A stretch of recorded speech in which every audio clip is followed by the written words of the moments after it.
Aha, that's better. Ah, it seems to be working properly now. Oh dear, oh dear. Okay, so hopefully we will just check. Look at my channel and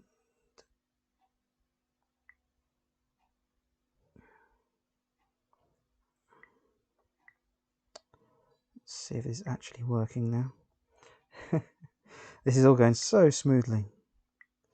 So smooth. Ah, it's better. It's got like a proper name that actually someone might want to see and look at. So that's good. And hopefully the sound seems to be coming through a lot better now anyway. So, right, let's try that again, shall we? Hello there and welcome back to my channel. We're doing a 3.5 inch FPV build, kind of moving some parts across from another build. Started yesterday, got quite a lot done, as you'll see, but yeah, seems to be going quite nicely. So what I'm going to do now is go back to where I was before. I'm going to have to delete the other video. This is all good fun, right? So here we are. So hopefully you guys can hear me quite nicely. So we got all our motors done, flight controller, all that in. Nicely fitted. There's 30 amp ESC on this, so it should take these 1404 3600 kV motors on 4S, should be fine. 3.5 inch props. Got the Cadex, I think it's a Retel 2. They're a nice camera anyway, with a nice big lens. One of the better analog cameras, so that's good. It's all ready to go. What else have we got here? Pieces. I'm going to use a cap capacitor. Took one off, but it was kind of in the way. So I'm going to add this back in again. It's a 470 microfarad 35 volt one. So quite a nice, it'll be nice for this circumstance. So I'll just come off another build, but it should be okay.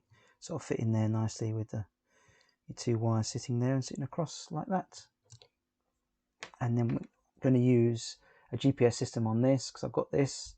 The previous build was like a long range build with this all-in-one board, so it had a GPS on it, the BM180, which took ages to get working. Managed to get it working, which was pretty cool.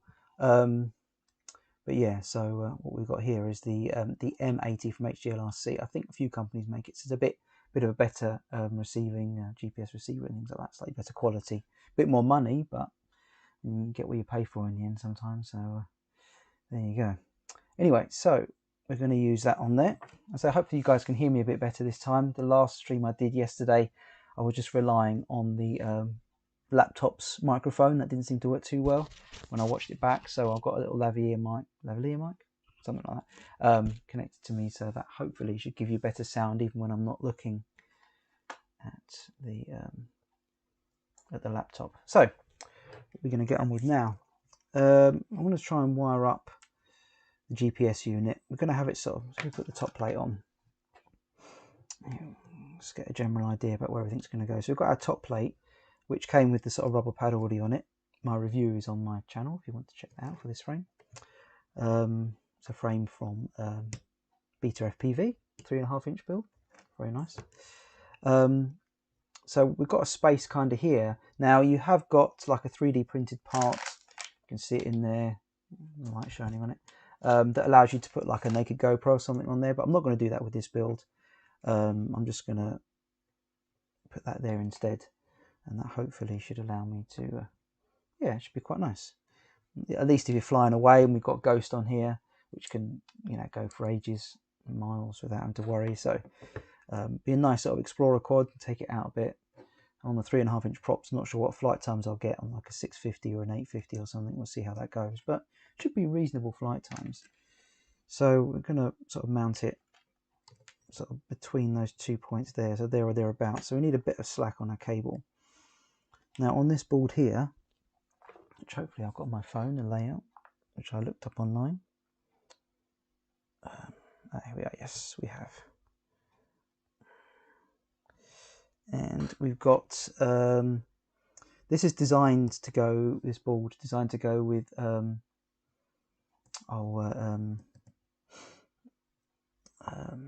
DJI system. So you've got these 3 pads here for DJI, And so you've got a ground and a 9-volt, which is good if you're running a 9-volt VTX, if you're not doing DJI. If you're running sort of VTX and easily 7-volt, that's quite useful. Then you've got a TX and an RX here.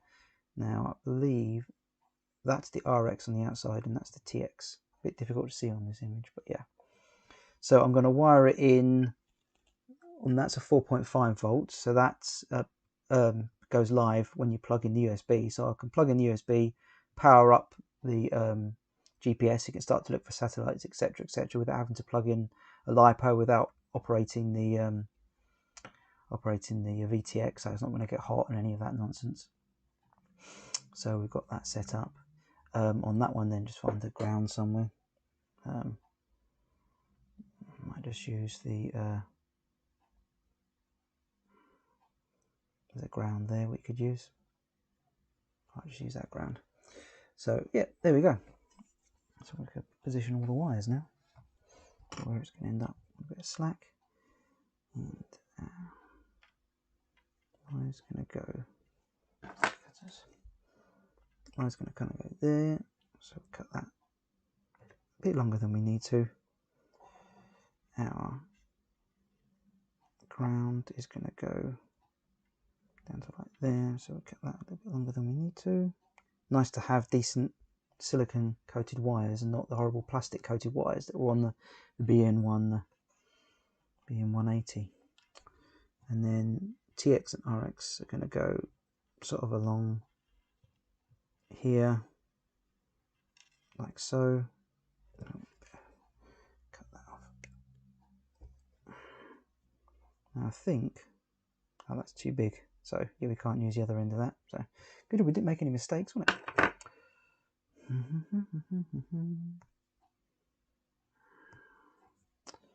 Just pull off wires.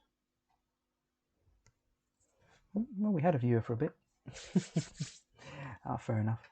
Don't think this is the most exciting live stream in the universe, but I'm doing this anyway. I thought I might as well get some practice live streaming. Obviously not doing too greatly. Get to our TS100. Get it working. Wait for a second to do that while I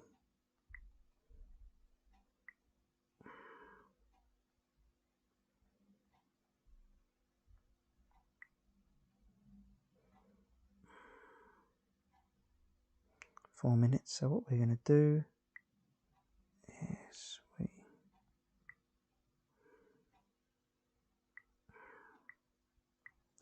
that. Oh, hey, fail-safe FPV. How's it going, mate? All right, good. Good to see you. Thanks. The build is looking good. Thank you. I appreciate that. I think the stream is really lagging behind because I think you're not there anymore, but fail-safe, which is fair enough, mate.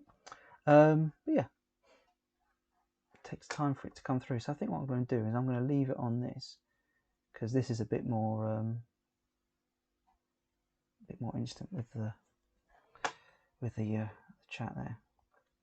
Hopefully, at least I can see it a bit quicker anyway. Right, cool. So it's working OBS. It's very interesting. I'm not quite sure how that goes, but yeah. I don't know how Joshua Bardwell does it on a regular basis, working OBS, but still, fine. He has been doing this a very long time and is very skilled. So we're just tinning up now.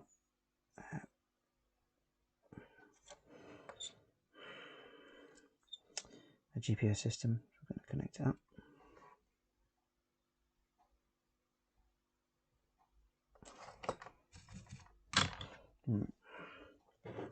So it's going to end up there. So I think we'll take this off now.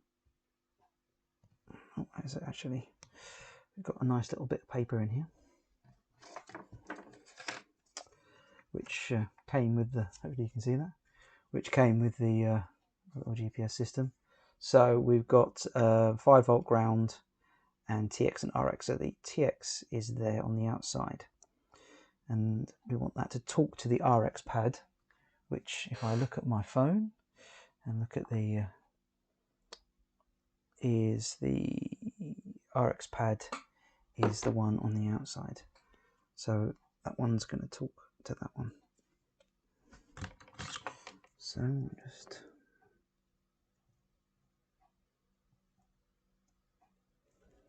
one there. Not sure if I like that. Going in like that. I have fail safe. Awesome, thanks. Going to be doing some live stream later. Flying, so that should be interesting. Yeah. The frame, it is a Beta FPV frame, 3.5 inch. Quite an interesting sort of design. Obviously 3.5 inch seems to be like the new cool thing. Try and get it under 250 grams, which is what I'm going to try and do with this. Whether it does or not, I don't know. To be honest, in this country you have to stick a sticker on it anyway if it's got a camera on it. So, but yeah. Oh, fair safe. You're doing a live stream later. I hope that goes well outside. Live stream later flying. So yeah. Well, the weather's pretty rubbish here in the south of England, so yeah.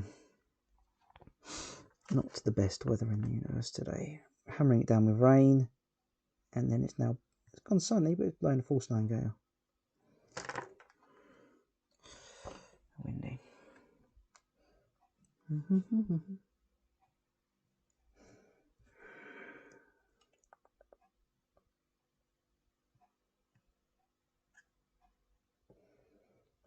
This is what we have rainy Sunday afternoons for, windy Sunday afternoons. Instead of going out flying, do some building.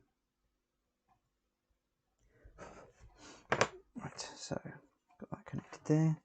Try not to give myself 3rd-degree burns. It's always a good idea. Right.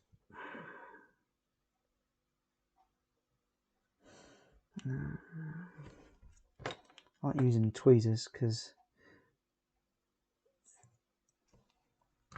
otherwise you have to worry about burning your fingers.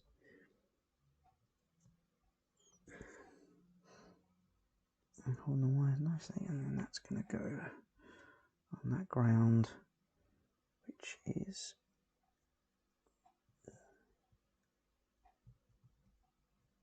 there. Annoyingly, I've had to take the receiver ground, the receiver 5 volt, as the same as the buzzer 5 volt, which is not ideal, but normally you'd be using this 5 volt or 4.5 volt for your receiver because it powers up when you plug in the USB. But because it's already connected, the USB's already set up, the receiver's already set up. I've already used it to fly the model, so it's in my transmitter already. I don't need to worry about doing that sort of stuff. Makes life a lot easier if you've got a 4.5 volt pad. I think all flight controllers should have them, to be honest, because they connect up when you plug in a USB. And if you've got like your receiver or the receiver going to bind mode, you don't have to like try and plug in a LiPo and then do all that at the same time. And with this, we can connect up our GPS system, which we've done, and then we can power that up like with like a USB connection, like with take like a power brick with us, something like that. You know, plug it in. Don't have to connect up your LiPo. Your VTX doesn't come on, so it doesn't start getting hot. You don't use up all the power in your LiPo while you're waiting to get 3 satellites. You can connect it up, leave it sitting there for half an hour, and I'm not very happy with that. And I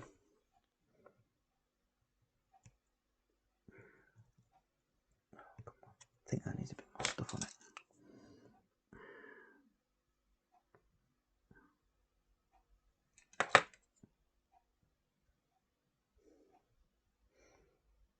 Yeah. Let it find all the satellites it needs.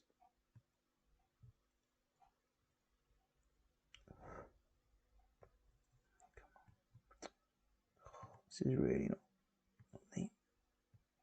That's it. That's better. Right, so we're happy with that. We're happy with that. So that's ready to poke up through and then connect. Yeah. Yay, analog. Yeah, Martian. Yeah, thank you. Absolutely, mate. I can't afford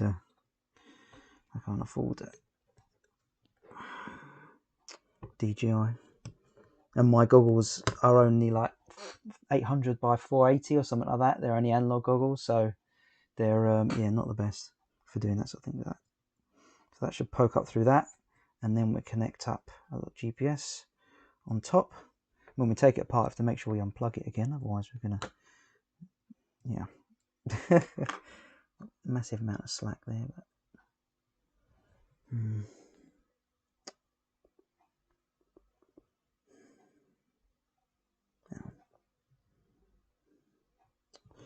think that's the best we can do at the moment. Right, okie dokie.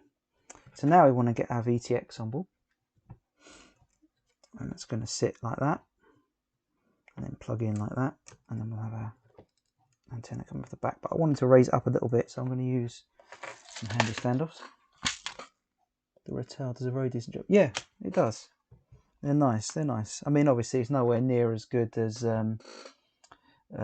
DJI. You know, I think is. But you know, maybe in a little bit of time, OpenHD or someone like that will be able to get to you know, something that's just as good, but half the price. But for the time being, but yeah, for analog, which is where I'm going to be for a while,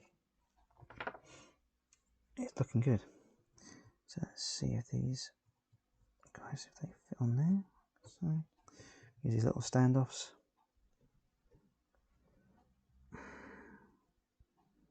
Might get plenty of airflow around the VTX because it will be getting warm.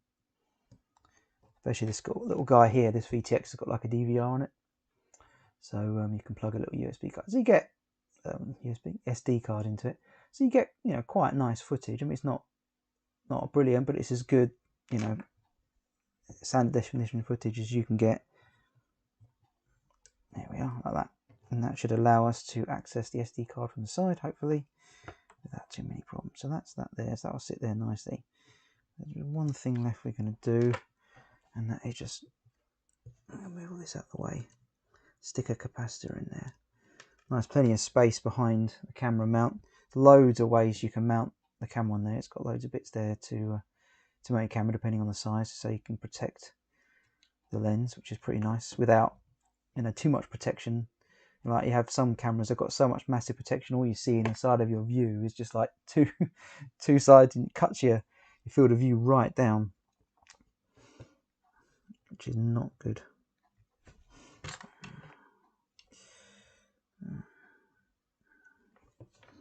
So we can just put this on here. Try and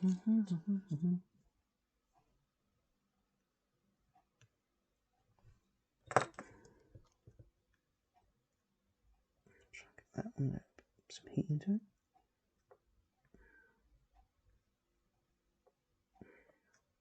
That's it. And then positive.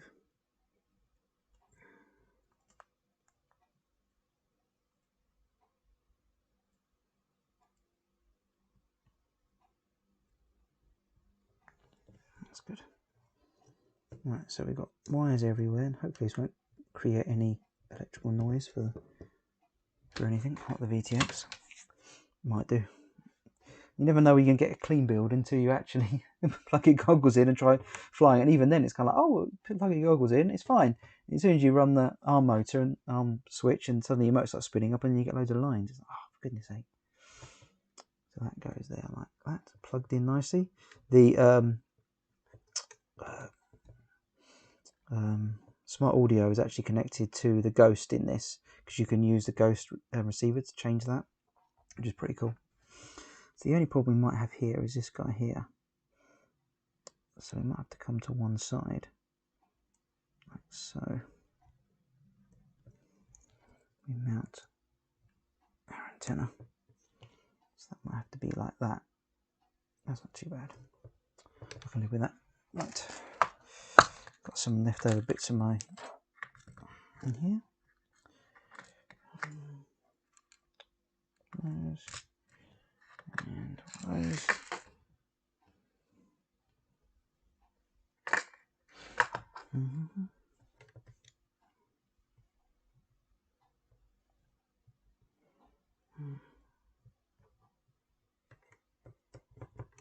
There.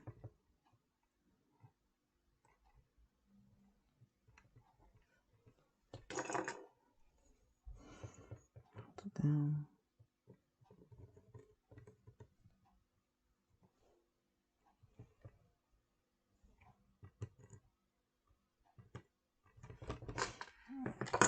2 on there.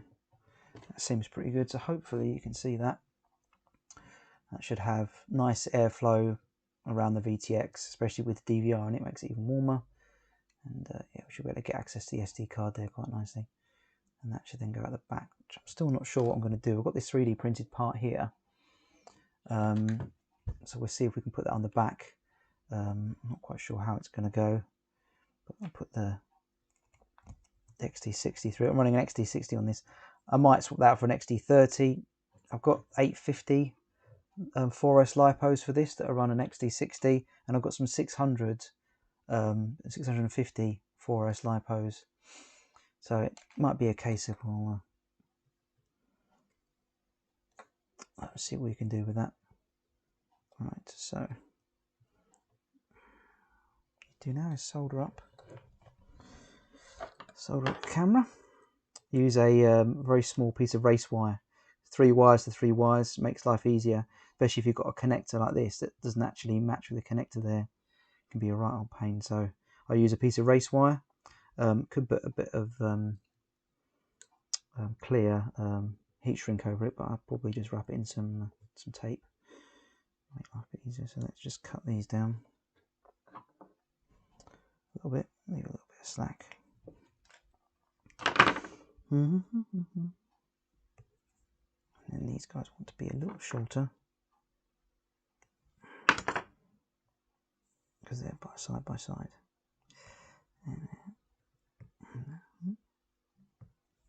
That's it. Cool. Get my CS100 back to temperature.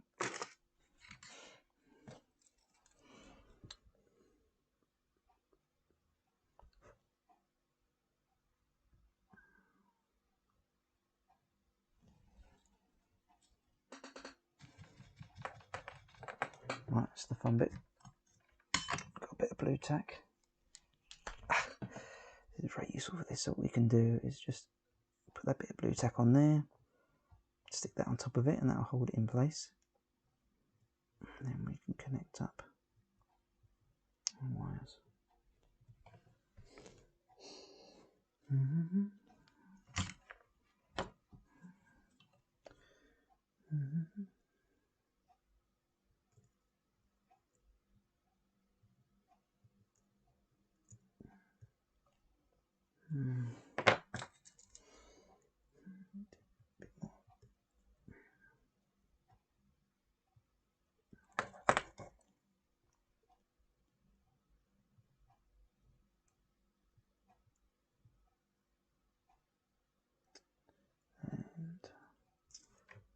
Ground in the middle.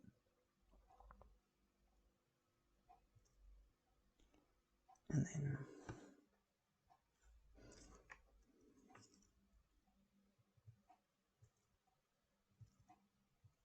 unfortunately this is really tiny waste wire, but someone's been clever enough to offset 3 pads so the 2 center pads are a bit closer, so you're not right next to each other, because that would be a right pain to solder. Better eyes than I've got. Right, so there's that. So let's get some of this tape. Find the end of it. I'm just going to wrap this round like heat resistant, is it Lepton, Kapton tape? I can't remember what it's called.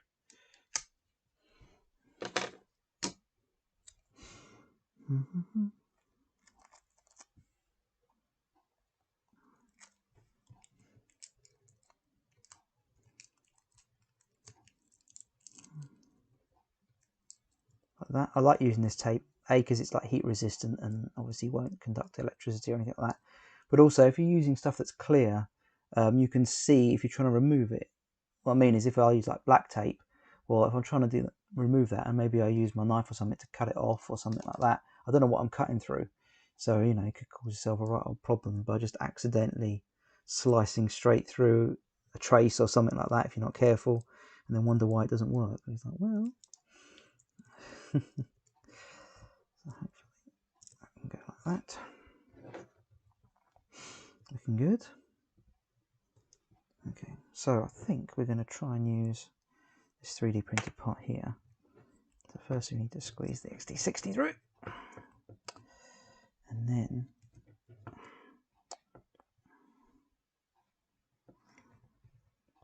sit kind of like that. And then we're going to try and up on there. Try and get this piece through here.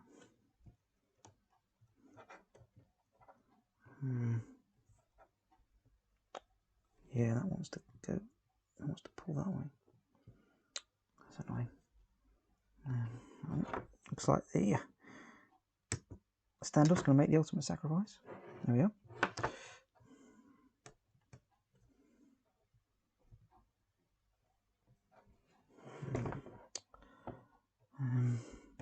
I know Chris Rosso's not a fan of using 3D printed parts, which is fair enough.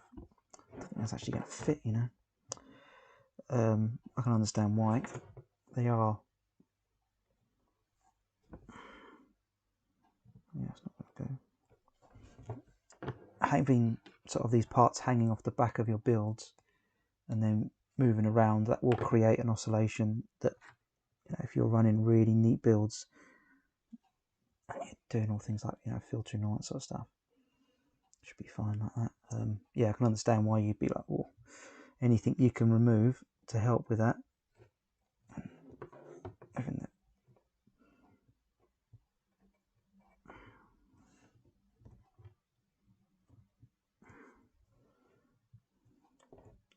So what I think I might do.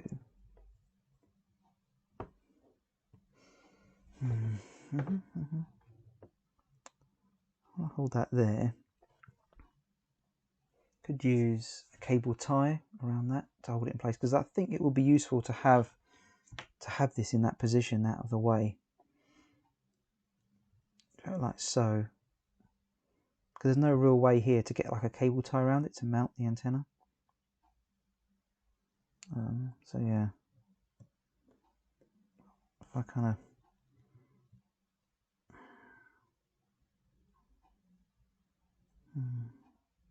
put a cable tie through there and then heat shrink it to the cable tie, it might be what we can do. Yeah, I can't think of any other way to connect it.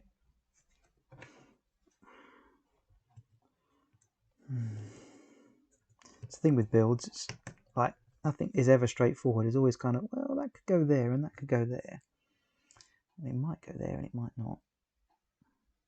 So there's no piece there on the back here where you could connect up a bit of a cable tie or something like that to attach it to. And I want it to get away from the back there. I don't want it to be fixed sort of like that position.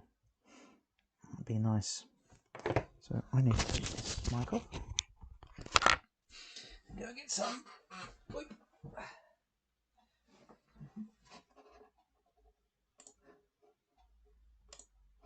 Let's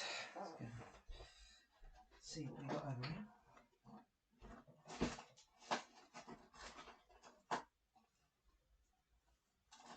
Cable ties. And cable ties inside.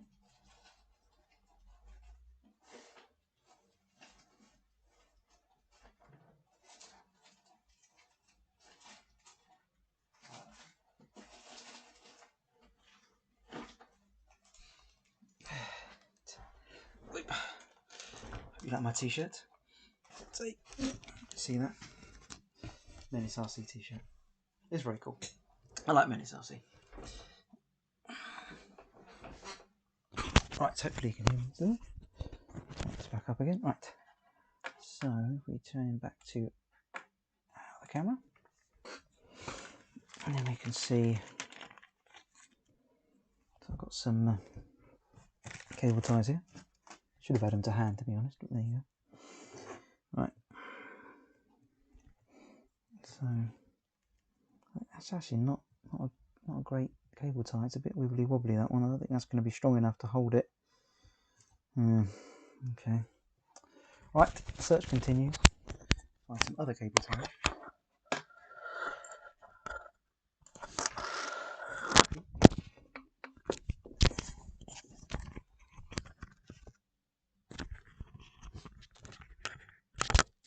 Sorry about the sound.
fun and exciting for everybody involved. Search for cable ties. Dear oh dear. Right, let's change the camera back. Here we go. Okay. Sorry about that. So we've got some cable ties here, a bit stronger than this one. It was very soft, which is useful in certain circumstances. But yeah. Right, okay. So let's take that off again. That one seems pretty tough. Right, okay.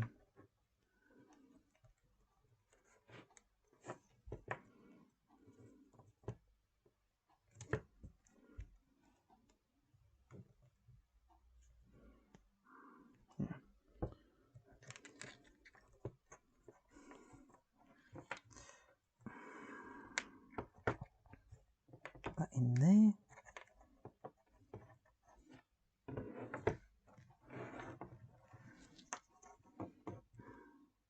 Of course, if this doesn't work, just cut it off. Might very well end up there.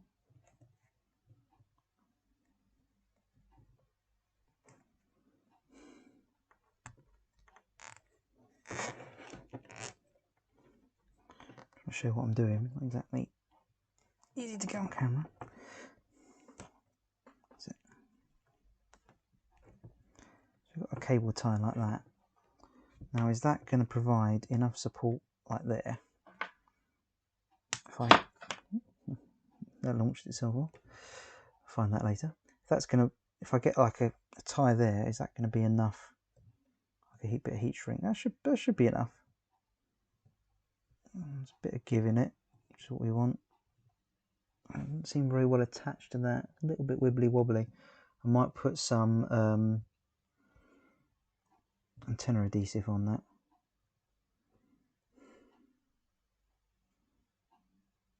So I don't know if I'm 100% happy.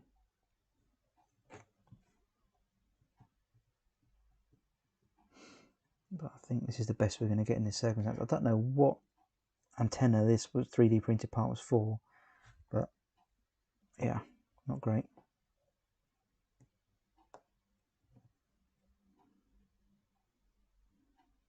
Don't like that. I really don't like that.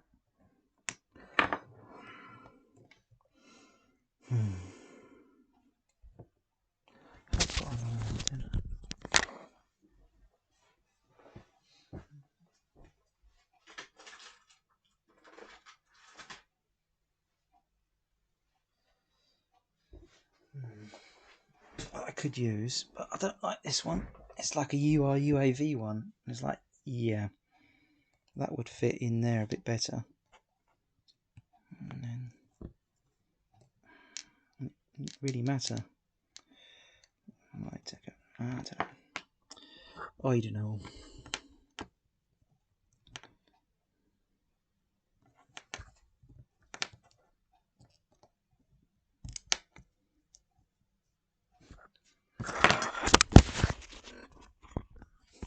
What the noise is doing. Dropping the mic everywhere.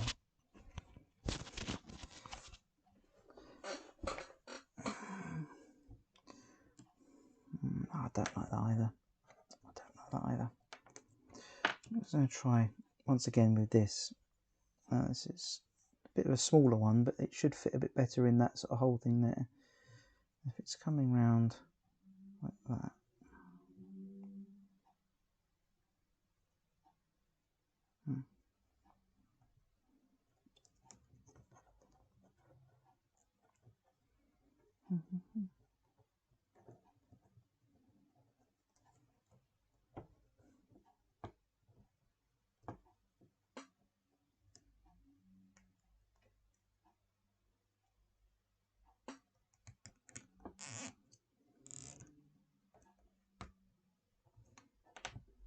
So like that. That's a bit better.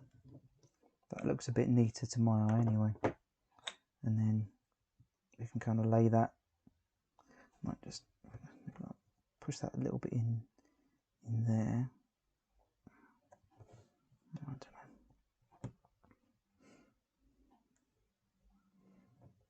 know. again. Hopefully you guys can see this. My hands are kind of covering everything, and I'm, you know, as I say, it's an experiment, doing a bit of live streaming. I know it's not the most enthralling like live stream you've ever watched, but hopefully it's at least educational, looking at doing builds. If you're doing builds, it's good to watch people do it and see how they do it, the problems they come up against. Building quads is relatively straightforward, but that doesn't mean to say that it's easy or without problems, and sometimes there are issues. You know, it's not always straightforward as to how you're going to fit things together. It just requires a bit of kind of skill and looking and seeing what's, you know, where things go and what you can fit. It's not something you should be scared of, particularly building quads. It just requires a little bit of like a little bit of time. Right.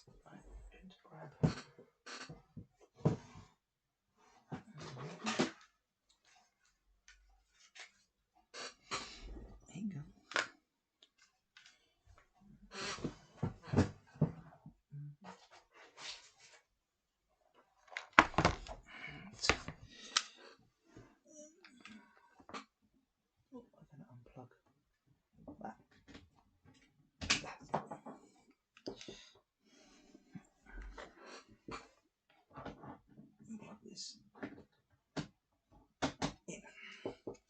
My trusty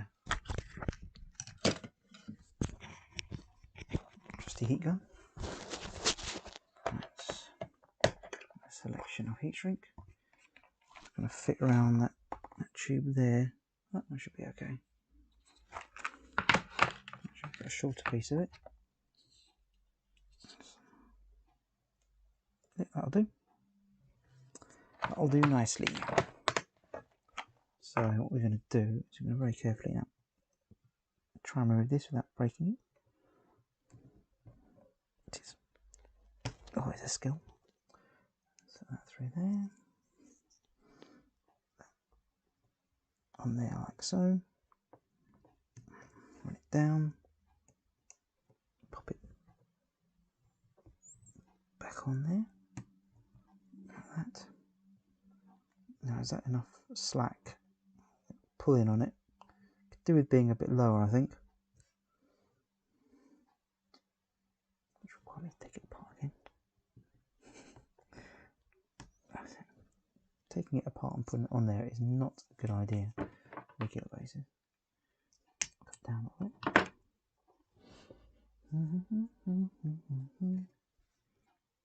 Alright. If anyone watching this, how you guys doing? Got any flying in this weekend? I mean, the weather hasn't exactly been brilliant in the UK anyway. I mean, it is like November tomorrow, so yeah, fair enough. Can't expect good flying weather, but you know, you have to kind of gauge sometimes whether you can get a good flight in. Right, so I'll have slack on that. And then sorry about the noise. This may make some noise.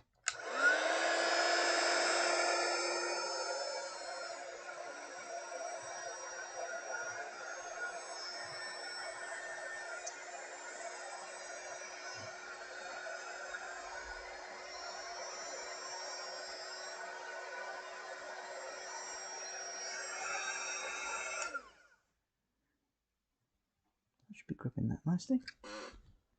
Put that to one side. Cool. Sorry about the noise there. But yeah, that seems to be pretty good. Hopefully you can see that there.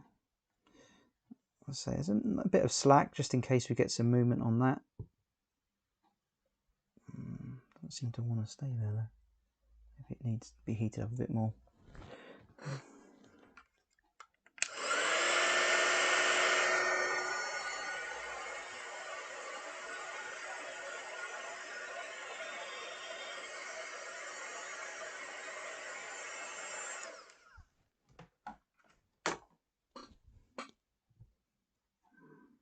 That's better.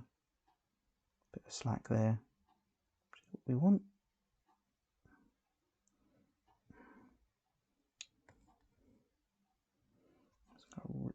That crash there, that might rip the whole thing off. I don't know. I don't know whether I'll leave it that way or not. Oh, Steve man. Oh, hi Steve. Very welcome indeed. And Ollie FPV, hi. Good to see you guys. Just thought I'd pop in and take a look. Yeah. Well, I'm doing a build here, a 3.5-inch build. Not exactly the most exciting stream in the universe, but I'm doing the build anyway, so I thought, well, might as well live stream it. You know, at least then I can have it on my channel, people can have a look at it. I may not do this in the future again. People enjoy it or watch it, then that's fair enough. If they don't, then that's fair enough as well. But, you know, you don't know unless you try something, so I'm trying something. And I know Joshua Bardwell will be on his stream in a little while, and that's where most people like to get some good content, which is fair enough. That's why I like to go and watch. It's always funny when he starts ranting about something. And there's lots to rant about. And I think we're almost there. Richard's live stream, Bardwell's and then Man's Tech. That's going to be one number by the end of the night. Well, you know, if you want to do some exercise, do it during my live stream, because Barwell's and Mads Tech, they'll probably get more information and you'll probably get more out of it. So, I mean, I know where I sit in the hierarchy of these things, at the bottom. Excuse the pun, but yeah, I'm not going to be anyone's first choice. So that's fair enough. Those guys are pretty awesome, and if you don't know who those guys are, then I suggest you. All right, cool. Bruce Simpson on. Yeah, I suppose we do it late in the night. I know that Bruce, because he's got like Parkinson's, he has like weird sleep patterns and things like that. So he's often on like UK or Europe time or America time, because the poor guy just can't sleep. So yeah, no, Bruce is always good for an opinion. If you don't know who XJet is, I suggest you check out his channel.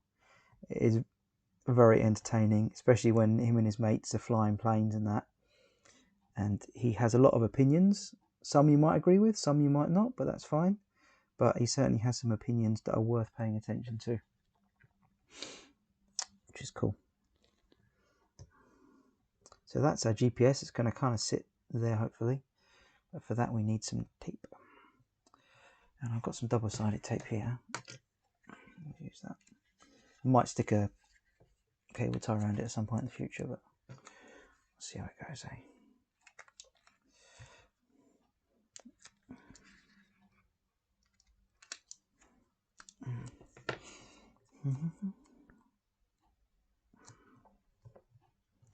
Probably cut that down a little bit.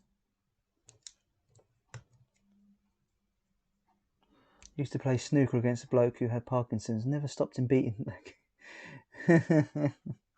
No, fair enough. I mean, if you look at Bruce, the guy is, you know, he's, I don't want to be insulting, but for a man of his age, he's, you know, working out in the gym and stuff like that to keep healthy. Because if he keeps his body healthy, that helps him with his Parkinson's. That's kind of what he said. It's like you keep your body kind of healthy, and that, you know, it won't get rid of it. Obviously not. There's no cure at the moment. But in the future, you know, it will help him to keep going longer. But I can't think of anything so horrible as to an illness where it stops you from doing the thing you love. This is a Betaflight build. iNav is not something that I have anything to do with, not have any kind of, no, I don't like iNav. But Betaflight is, you know, what I started with and what I'm used to. It doesn't have great settings for GPS systems, but it will at least show me like where the home spot is, and you know, things like altitude and speed and stuff like that, which is useful information, especially if you're flying somewhere you don't quite know. Don't know about you guys, but when I'm flying like my local field, I know it flying. So if I end up over some trees, I'll recognise where I am and where I am from home. But if you're going and flying somewhere new, you're flying over the trees, you get an unusual perspective. You might not know which direction have I gone in. Maybe you can hear your quad, but you can't quite hone in on what direction it's gone to. So just having like a return to home arrow, I thought that's quite useful for a little build like this. And I'm running Ghost on it as well, which can go out quite far. So yeah, it is Betaflight, and I know I could get more out of the GPS with iNav. And if you're looking for like a GPS build with all the bells and whistles, then iNav is probably the better way to go. So yeah, bit of a stretch on that, I think. No, I don't like that. It's annoying. Very ground on this GPS system is stretched really far across, and I don't like that at all. So, oops. So what I'm going to have to do is plug in. I've only got enough plugs for a certain number of things. Unplug my. Get that back up to working temperature. Close to the camera. Do you find that some HD cameras go into it? This is not an HD camera, it's an analog one. So I've not had any experience. I know that there can be some issues with GPS and electronic interference with stuff, Steve. So yeah, I had originally it was this was on the previous build that had this flight control and stuff in it. It had a BM180, and that was terrible. I had to put foil tape round all the wires, try and stop interference, stuff like that. I managed to get some satellites with it, but it wasn't great. Whereas this one's the M80 from HDLRC. Hopefully you can see that there. Not too. So the M80, which is a slightly more expensive GPS system, but hopefully.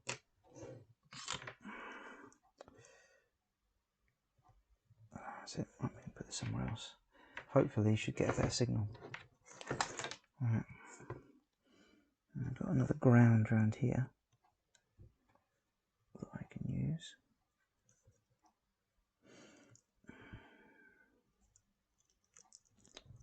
Oh, everything's in the way now.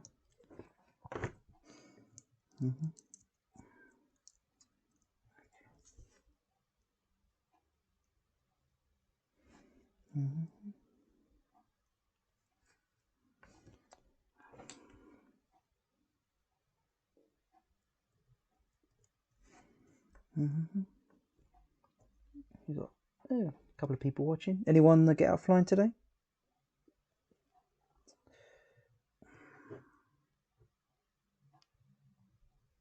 Oh, come on. This is not ideal, doubling up grounds.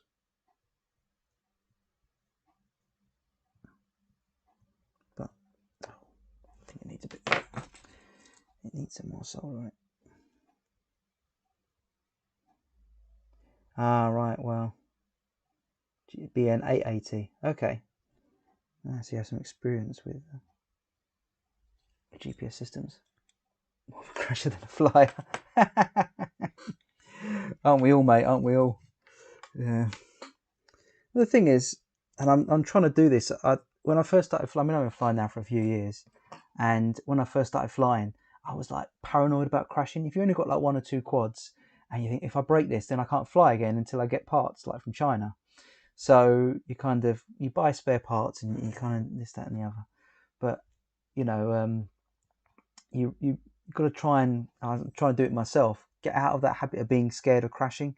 You just got to say, I'm going to crash. It might completely destroy the quad, but that's how you improve. And I find that when I had the attitude of just trying not to care, and it's difficult when you spent like a couple £100 and it's in the air and you're flying at a tree and trying to get around it and hoping you don't hit any branches. You think if I do, that's going to cost me money. Trying to get out that mentality of playing it safe, and that seems to have improved my flying. I seem to have got better.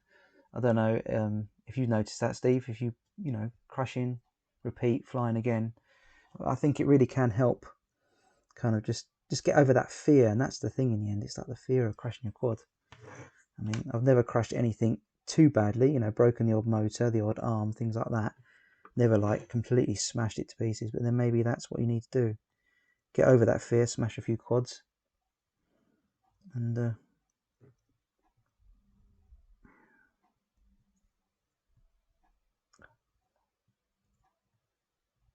think that's pretty good. Yeah. Lovely. So that hopefully should give us a bit more slack. That's better.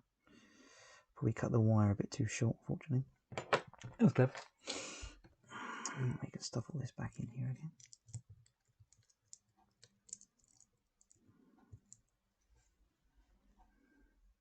If there's one tree in a desert oasis, my quad will find it. Oh, fair enough, mate. Fair enough. There you go. If you're ever trapped in a desert somewhere, just take your quad up and you'll find the nearest tree.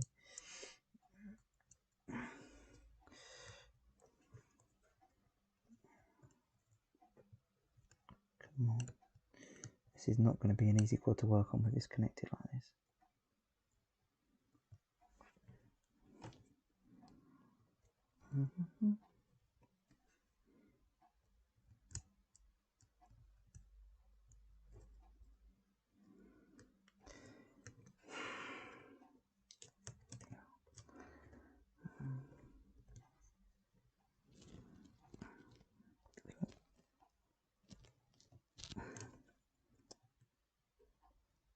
Oh, is that because I got it the wrong way around?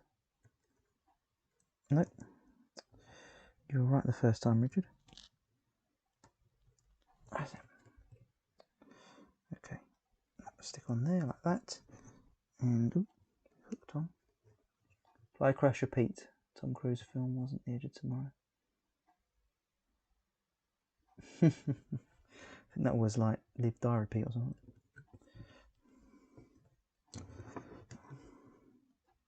That's better. Don't want any like really tight wires. That is not healthy. Okay, so we're good there. If I can get this to go on there now. I think slots are all very well and clever. Jamming against it, is there? Nope. Just required a little bit more effort. The FC is an all-in-one. It's a Gemku special. It's their 30 amp one. I reviewed it on my channel a while ago. It's been in a few builds actually. I tried it like in a 5-inch and it didn't blow up, which is pretty good. But then I realised I was probably pushing my luck by keeping it in there. So I took that out of that and I used it in a long-range build. I did one of those 4-inch long-range builds with it. Worked fine in that as well. But to be honest, long range is interesting, but it's not really where I am particularly. You know, apart from it being questionable with regards legality. What's that? Yeah, not you know, like flying away from you miles. I've got some planes and stuff that I can do that sort of stuff with, and that those have. So you probably see it. If I change camera, I can show you. If you can see that plane there, that is a Zod, that's sub 250, though it isn't 250.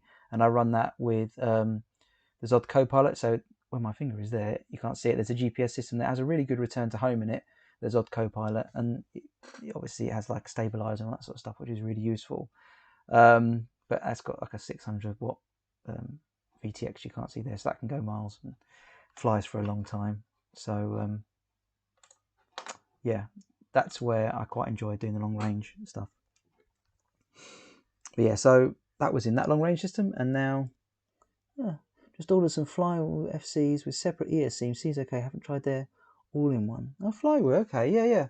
No, Flywheel makes the good stuff. Not heard. You know, I've had some Flywheel stuff parts, and not heard any issues with them. Pretty cool. So yeah, I think you'll be happy with the Flywheel stuff, to be honest. So yeah. Right, so how are we going to attach this then? This is the last little bit to do.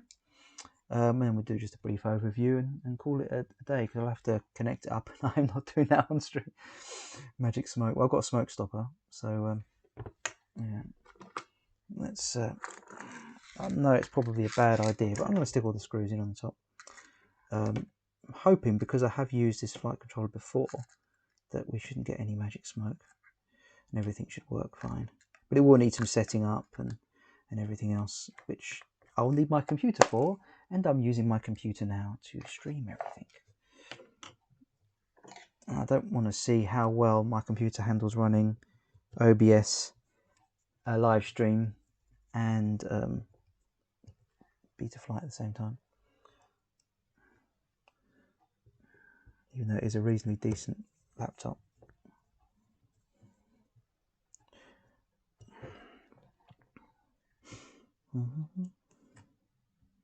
Put all the screws in here just so I don't lose the things.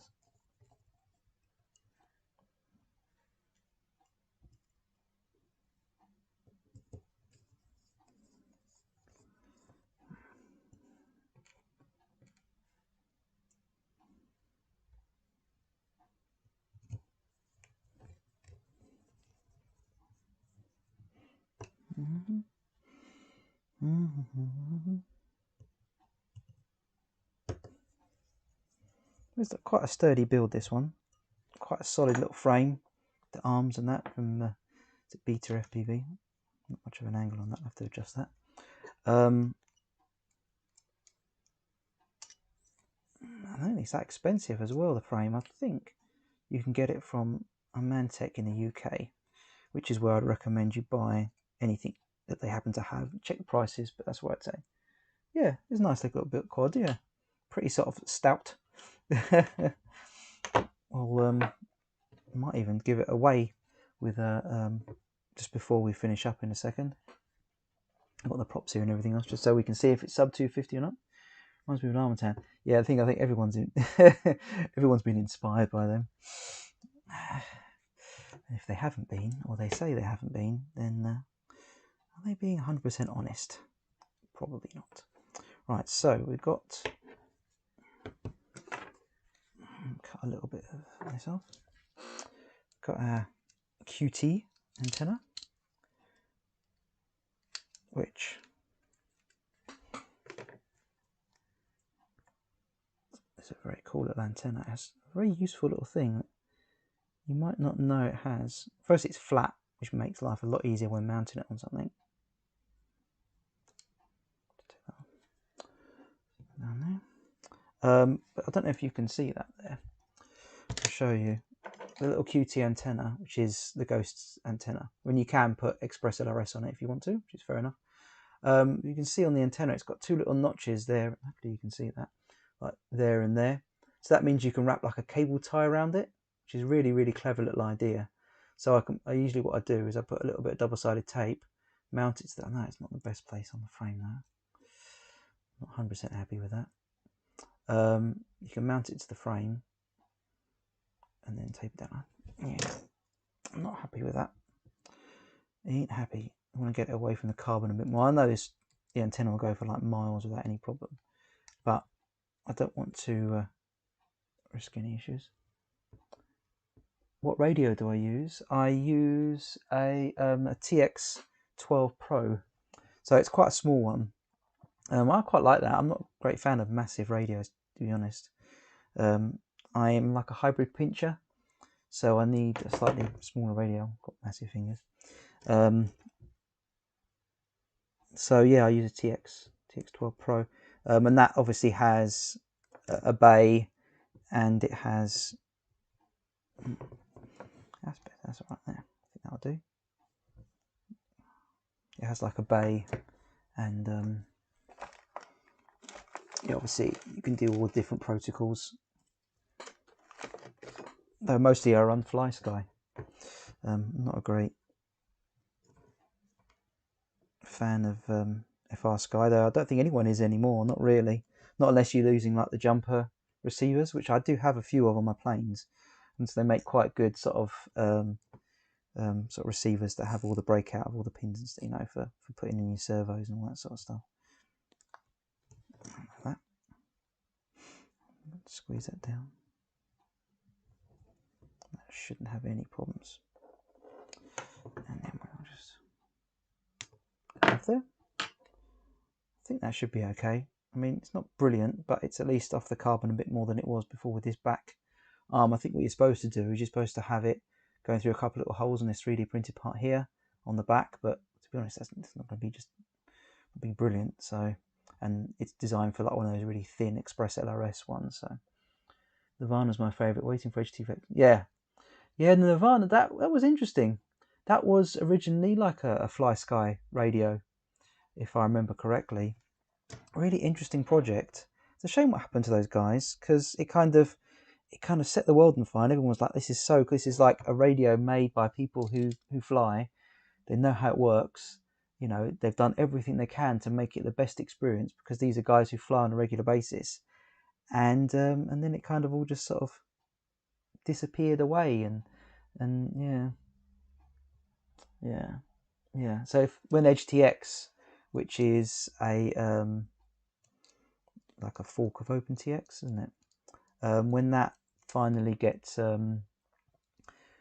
gets set up for it, because I think it's got a touch screen, if I remember correctly. Then you might want to correct me on that, Steve, but I think the Nirvana has a touch screen, and you want to be able to use that touch screen. All the and it's got a weird, it's like portrait as well, the shape of it, and obviously most screens on your transmitters are like landscape or like square or something like that. One of the fastest, highest resolution radios, even that, yeah. It had. I mean, I think the gimbals were amazing on it. I think that's what people loved. The gimbals. They were like, they looked like cheap plasticky, with like this clear plastic. But the gimbals were like amazing, and they used clear plastic, even though it looked cheap, because the clear plastic, it didn't have any colours in it. It was strongest, because when you put a colour in a plastic, the chemicals of the colour break down the strength of the plastic. Yeah, people really love that transmitter. So yeah, I mean, if you've got one, which I obviously don't make them anymore as far as I'm aware, if you've got one, then yeah, wait for Edge TX to come out with something for that, with the touchscreen connectivity, and I think you'll have a nice radio there. Especially if you've got a bay in the back, you can run Crossfire, or you can run Express LRS, or you can run Ghost. And I've got some quads and planes with Crossfire. I've got Express LRS, which I've just got on a quad, little toothpick, and that worked really well. Still made. Okay, cool. And if it is, and if they can get those improvements, then it will make it something worth owning. Definitely. Right, just test to see if that's high enough to actually miss the props. Otherwise, I'm going to have problems.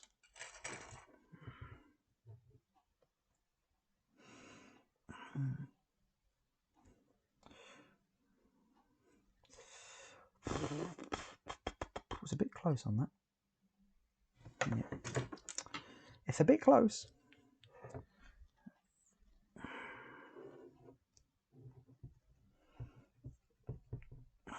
It's tiny little props, 3.5 inch. These are they're HQ props, I think. You can still buy it. Oh, okay. Cool. Trying to get this down. Excuse me for a second. There we go. Plastic prop off. Okay.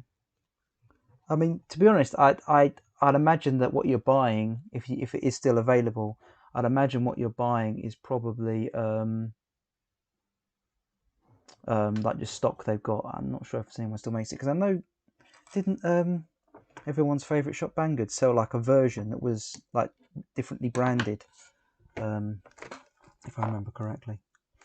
It was like branded with Fly Sky or something like that. So I mean, they might still be making it. I don't know. I have no idea. So I'm going to try and put the end of the cable tie in a different place. Like that. That's better.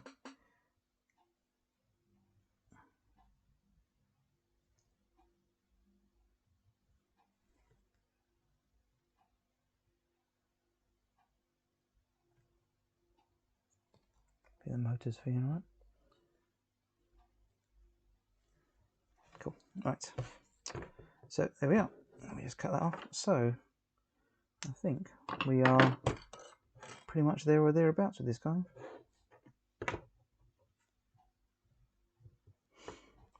So what we've got on this build, well, it's the Beta FPV frame. Original was branded as Nirvana, yeah. 140 quid from Banggood at the moment, branded Fly Sky. Oh, okay.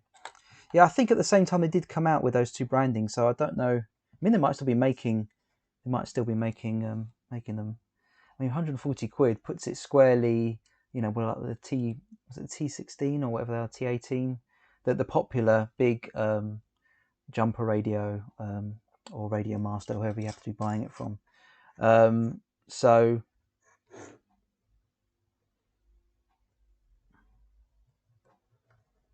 yeah. So yeah, I mean, so it's putting it in the same price that. So whether someone want to go for it, but those gimbals, as I said, they are pretty cool. So right, anyway, so let's just have a quick rundown. Got like the Cadex Ratel camera on there, an older camera, but still pretty good for yeah, T16. Yeah, daily crash. Yeah, most people do. Yeah, it is extremely popular, and there's good reason for that. Or a T. Yes, I've got a T-Light as well. I use that for my smaller quads, and that's the T-Light is what I've got Express LRS on. It works really nicely with that. They made quite a good kit for the T-Light with Express LRS. Have you tried that, Steve, on your T-Light Express LRS? They got around the problem of like voltage and that. You like put a little. The kit comes with like a little connector that splits off the power from the battery, so you're getting full voltage into the Express LRS unit, and because you're getting that full voltage, yeah, you don't have any problems with like brown out of high. You know, when you're doing high power or something, it doesn't suddenly have a paddy and turn off because it's not getting enough power when your 18650 goes down below. Shoehorned. Oh wow, okay. 21. That's a big. I didn't know Lipos Lions came that size. 18650s, I suppose. So yeah, that is that's a big battery. Yeah. Anyway, where were we? We're looking at this build, just finishing off. So Cadex Ratel, we've got the M80 from HDRC as a GPS system, just as an extra. I mean, I'll just put that on just because. We are running an old VTX which has got a DVR in it. I think it's like a Diamond T or something like that. Oh wow, okay. So I've just seen Steve has written he has Crossfire on the back of his T-Light. Wow. Okay. What sort of power output can you get that up to before it has a paddy? Can you get up to like 1 watt or something on that?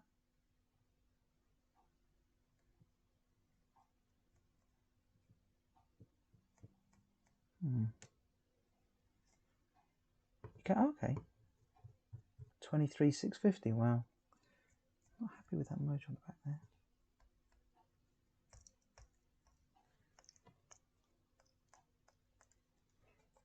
That motor is not spinning very well. These are ESC motors. Well, yeah. Can only run it 100. Oh, well, yeah. No, fair enough.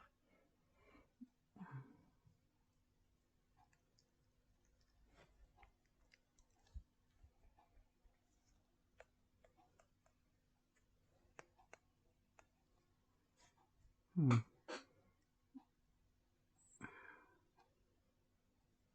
might whip that motor off because that's. I'm wondering if it's not spinning as well, and I'm wondering if that's because the bottom of the motor is rubbing on this 3D printed part. So I'll have to look at that. Anyway. Is anything? Yeah, it might have done. It might have done. These are Earsheen motors. Well, they're branded Earsheen. They're 1404 3600 kV, but I think they're like diatones screws. Yeah. That was the one I just pushed the prop onto, and it had a bit of trouble. It's just not spinning as nicely. That one's spinning nice and freely, and that one kind of just stops. And that one's making a bit of a funny noise. Oh, that seems a bit better now. So that one's running alright, that one's running alright. But that one's I was just pushing the prop on and don't know whether it shouldn't have done anything, but we'll have a look. We'll take it apart. I might as well do that now. Just see what's going on. I have got a spare.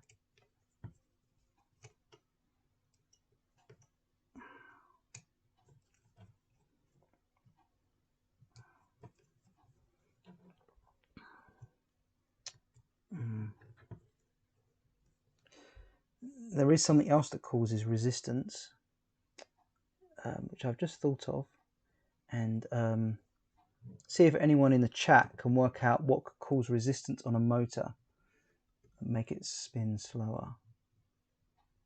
Ah, there seems to be something caught there, but there's something else that will cause resistance on a motor to spin. Oh, okay, that's not very good. Yeah, if you've got your, you can see that there, it's got like a bit of plastic or something, which is the end of the winding, which is touching on the motor. I'm going to try and pull that off without damaging it, get that away.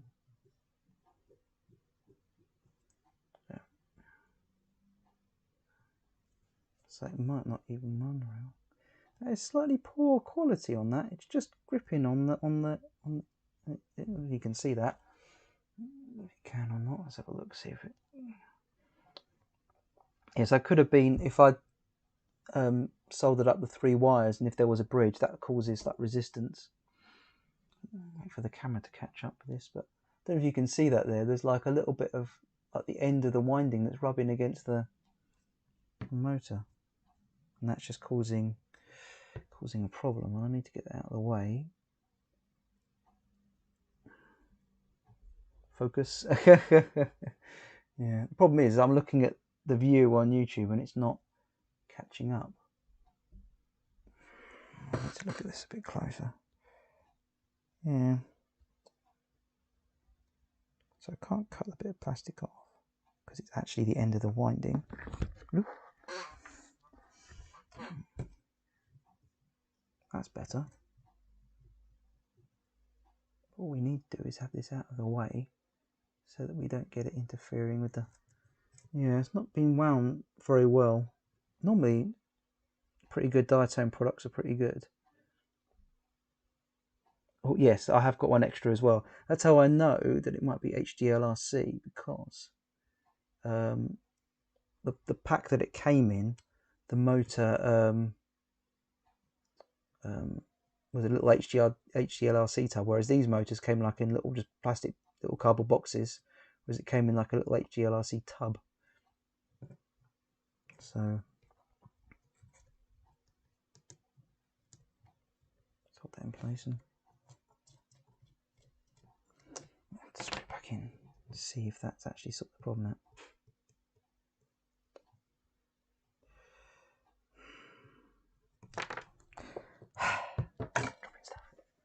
Yes. Yeah, like the expression was, it 1 is none, 2 is 1. That's what Ciotti FPV says. Basically, if you've got 1, you essentially have got any, because if it breaks, that's it. Whereas if you have 2, then you have at least 1 spare, which is what you want.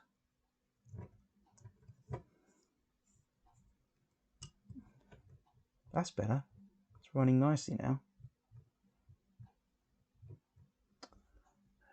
Quality control. And well, hopefully nothing's disconnected. We'll find out when we try and fire the motors up. But as I said, I'll be doing that in a minute.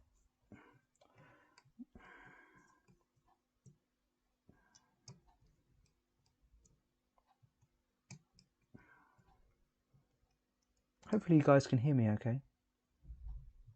Who Ciotti says that? Ciotti FPV. He says like 1 is none, 2 is 1, 3 is 2. No. I mean, he knows his stuff, especially about microquads, and you know, he's very knowledgeable, and yeah, if you wanna, that's definitely spinning nicely now. So make sure those are done up all right. Yeah, he knows his stuff about micros. I think he's actually now like a paid pilot as well. He normally does a stream after Joshua Bardwell. So if you're watching Joshua Bardwell's live stream, which obviously like 5,000 people or whatever it is do on a regular basis, which is very, very cool. Yeah. He starts streaming straight afterwards. So I'm going to take my mic off and let's do some weighing. I think we've got through everything. Oh, and the all-in-one flight controller is like a Gemku one, and there's plenty of those. But so yes, it does seem to be spinning all right. I think it was just that bit of plastic was gripping it, and it's spinning a lot nicer now. It feels. I could just feel it when I was spinning the motors. I could just. I don't know if you can hear me still. I was just feel it when I was spinning the motors. You could feel like the resistance. You could just tell. 600. Oh, was it 600? I thought it was like 6,000. Maybe that's just my imagination. It always feels like there's about 6,000 people trying to make a comment and get his attention. It shows how many people have problems. Right, I'm going to get some scales and see if we can't weigh this.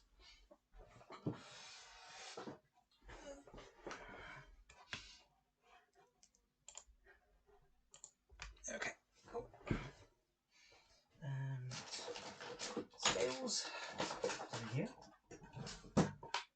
Scales are there, and we need a lipo, which we have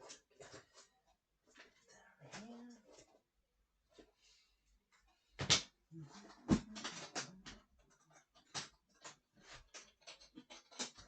here.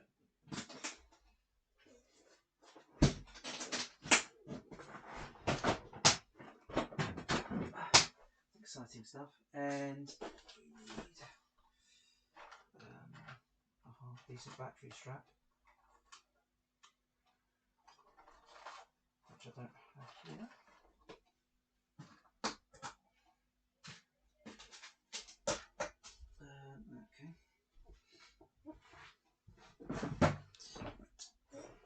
Okay, right. Yeah, I don't seem to have a battery strap anymore. Well, there's one somewhere. I'm sure one came with it. In fact, it did, and it's in the packet. Right.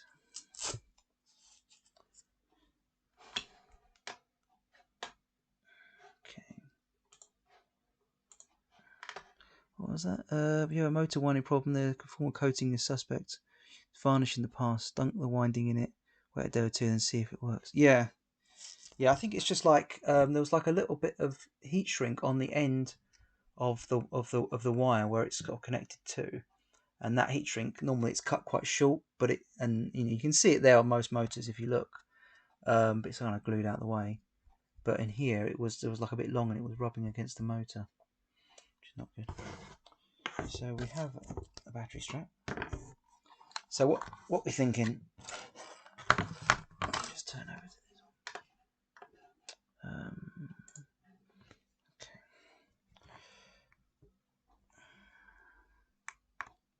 one. Can you see that? You can see that. Excellent. Right, okay. So let's come in. That's 139. You can see that. I'll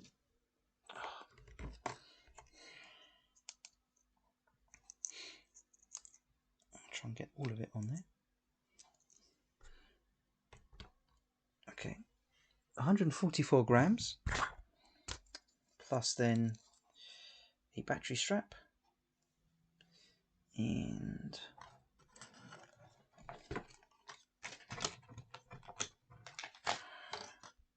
one, two, this is like quadcopter buckaroo. 2, 3, and 4. Oh, come on. You know what? Fine. Stick these on there. Or at least hold them out of the way. Okay. So we're now coming in 153 grams. You can see that 13. So this is a Tattoo 654S, quite a small lipo, but something you might want to use on this sort of build. What's up in there?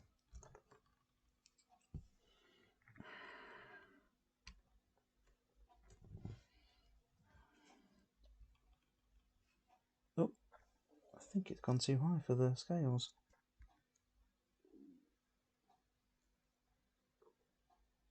Overload. Okay. That's not very helpful. Right.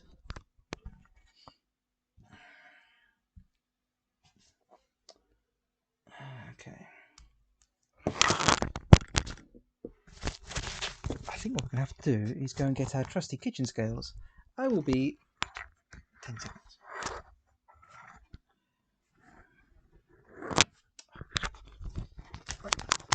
Okay. Wait.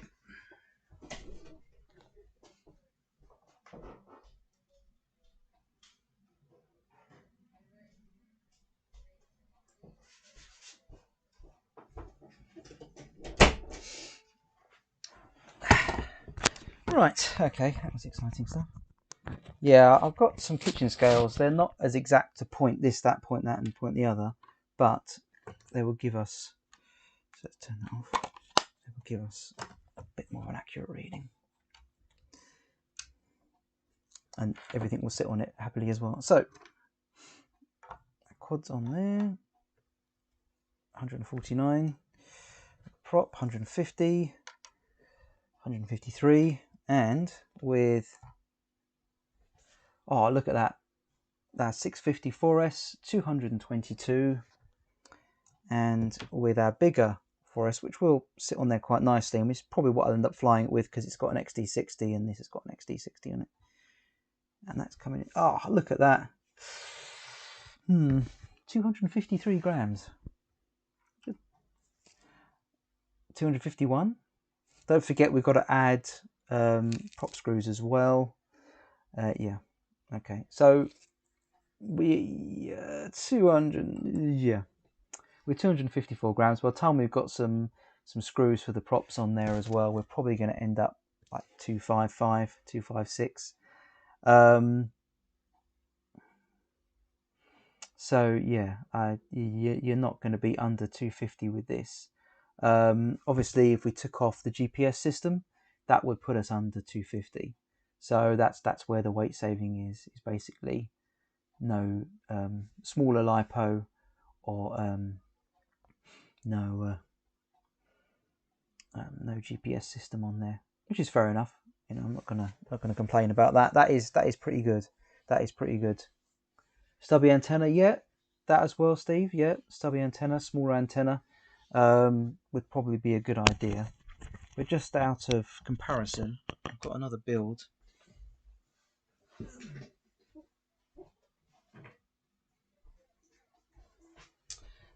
That's kind of an interesting.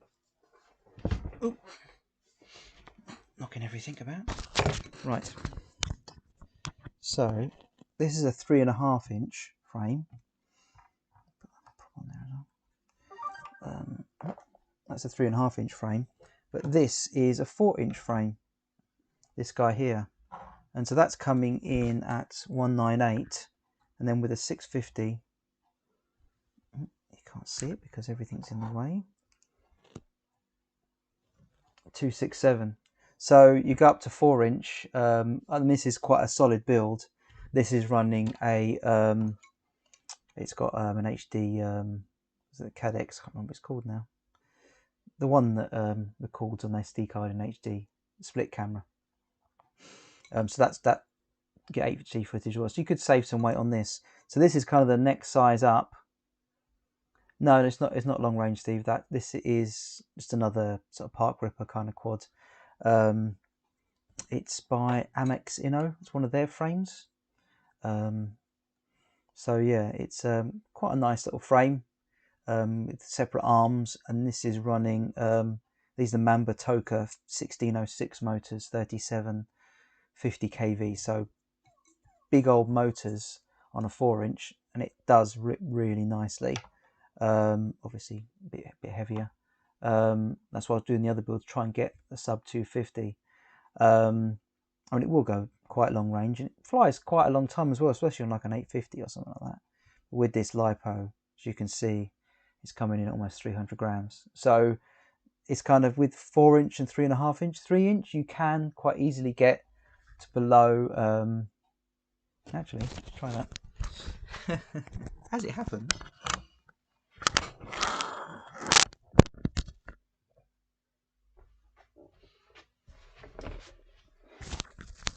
okay. As it happens, so that's a 4 inch out of the way. Now this is a 3 inch build. This is running 1306. I think they're 4000 kV motors. So this is quite a solid little build. It's a iFlight frame. I don't know if they make this frame anymore. Nice little build. So another 4S builds, and we're coming in at 140. And with the lipos that this takes, which is normally these 650 ones, is only running next to 60. So 200, well under.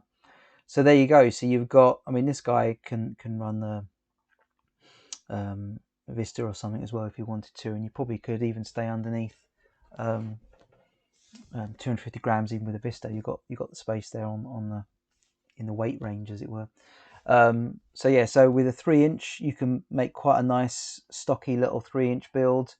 that takes 4S and you rip and get some good performance out of. Obviously 3.5 inch, well then you have to be a bit more careful with the weight of your build. If you're doing a 3.5 inch build, you like that one, use small lipo, smaller antenna as Steve suggested. Take away the GPS system, which isn't really necessary. It was just something I added on there because I had it. And then you can easily get under 250 grams. But once you get up to 4-inch, then a 4-inch build, you'd more like be a big 4-inch toothpick, on which there's a few frames about. Beta FPV did, was it the X-Night frame? That's like a 4-inch toothpick. So dead cat tube. Our frame got designed first. Okay. Yeah, dead cat, interesting. Not a great fan of dead cat style. This is an H frame, this one. So it's the back and the front are equal distance. They're not wider at the front or the back. It just brings the props out of view.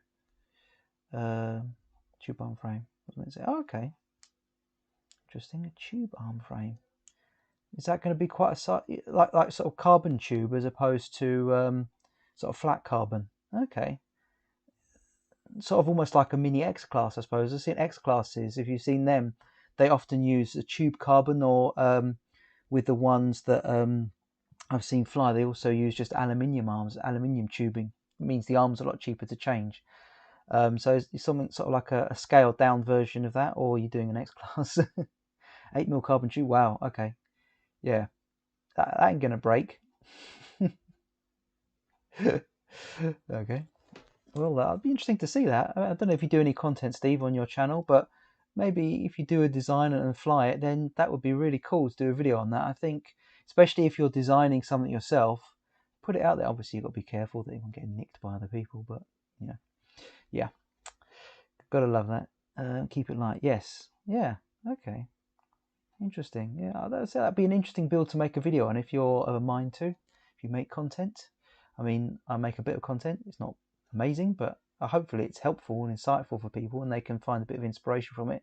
If you're doing an unusual build like that, I think that'd be cool to make a video on, and yeah, give people some ideas. See what's being made. Because the thing with this hobby is we're making, vehicles that are pushing all the time, really pushing all the time. Performance. I mean, this obviously is frames from like a couple of years ago, and now we're at a point where just for having a frame sort of this size, 3.5 inch, we're getting a lot more performance. We're getting the strength as well, and but we're keeping it sub 250, which is pretty cool. If you are particularly concerned about that, I know some people find it annoying, and I can appreciate that. So yeah, so there you go. Yeah, make a video on it, mate. That's what I suggest. That's what I suggest. And I've made a few videos, and yeah, most people are really friendly and nice, and I appreciate that. It's cool. So there you go. Right, how are we doing? Well, it's now 20 to 5 in the UK. Ah, cool. Working on my version of a Harrier jump jet at the moment. Wow. Okay, that sounds really cool. I've seen some of those on some of the Harrier jump jet stuff on. Let's change this camera. I've seen some of the Harrier jump jet stuff on Instagram and things like that, and that's pretty amazing the way those things fly. Some really clever electronics in there, especially when you're controlling the thrust and changing the angle when you take off and things like that. And that the transition when you're going from the VTOL when you're hovering to going in straight flight, that's got to be an interesting point. It's like you're losing that power, but you're not got enough full momentum. I mean, that's got to be that's got to be an interesting part of the flight, I would say. I mean, having seen Harrier jump jets fly in real life at an airfair up in Biggin Hill, which isn't far from where I live. Anyone knows who Biggin Hill in southeast London airport? They do an air show, well, they used to before all of this mess. But seeing a Harrier jump jet fly up close there, it's going to be different. Okay, cool. But seeing a Harrier jump jet fly there, it's weird seeing an airplane go backwards. That is pretty interesting. But yeah, so yeah, that'd be really cool. If you can make some content on that, that'd be cool. I'm sure people like. I'm just starting to get into planes. I've been into quads for a long time. Always wanted to try planes, but never quite. And then I bought that guy there with the co-pilot system and sort of set it up, and that flies really nicely. And then I've got an AR wing there, and you can't see above there, above the door, but there's a quite a large sort of Bixler style plane pusher. Harrier Hover.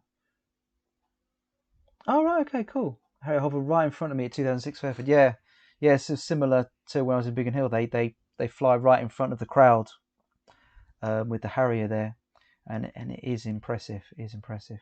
Actually, interestingly, if you are interested in aeroplanes, I was at the last Biggin Hill Airfair back, I think it was the late 90s, when the Vulcan was there.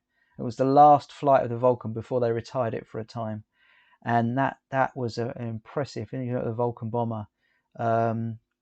If you've ever watched Never Say Never Again, I think it's that fake James Bond movie that was kind of weirdly made in the 80s, where not Roger Moore, the other one, came back, and they had the Vulcan bombers in that. But yeah, if you've ever seen a Vulcan bomber, they are impressive, and I saw that there.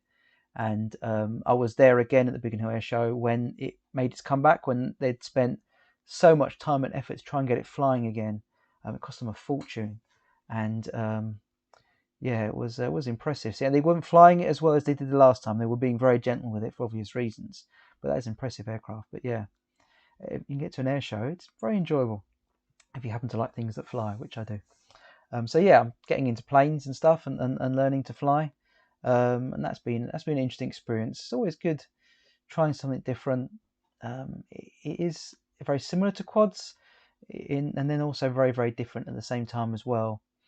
I mean, with a quad, you know, you take your hands off the controls and you're falling out of the sky. Whereas with a plane, they're more stable, so you can actually almost fly with hands off or very little input if you're just cruising along. So yeah, I see the last Vulcan flight with the red arrows. Yeah. Oh, right, okay, yeah, I think they do some flights with the red arrows, don't they, now with that? I'm not sure. But yeah, it's an impressive aircraft. If you have the opportunity to see it, I would suggest that you do. Take that opportunity. I don't know if there's any air shows coming next year. They obviously didn't last year at Biggin Hill, and they haven't this year. So yeah, hopefully they will bring the air displays back there for next summer. But that would be quite cool to go and see that. But yeah, anyway, so we're drawing the stream to an end now. It's 4:45. I'm not sure when Joshua Bard was on, probably either 5 o'clock or 6 o'clock, because the clocks just changed in the UK, but I don't know how they change in America. So he'll either be on at 5 or 6. I'm going to go and watch that and tidy up this mess in here, because I'm working on the desk that my wife uses for work tomorrow. She's working from home at the moment, as a lot of people are. So yeah, there we go. I'll have to tidy the desk up so she can get her computer all set up for tomorrow for work. So, thanks so much for watching my content. I hope this has been mildly informative, and it's been fun actually. It's nice to speak with you guys. Bardwell in 15 minutes. Oh, okay, cool. Yeah, so this is a bit of an experiment to see whether or not I could live stream something. I've got some other build projects coming up. I mean, it's winter now, so we're doing lots of construction. So yeah, hopefully this has been good. The sound's been good, I hope, and I've not been whittled on too long, been too annoying. Hopefully not anyway. Anyway, guys, I really appreciate you spending your time watching my content. Part 1 of this video is on my channel from yesterday. So if you want to check out the start of this kind of build moving parts across thing that I was doing, then that's there. In other words, then thank you so much for watching, and I'll perhaps catch you in a video in the future. Take care. Bye-bye.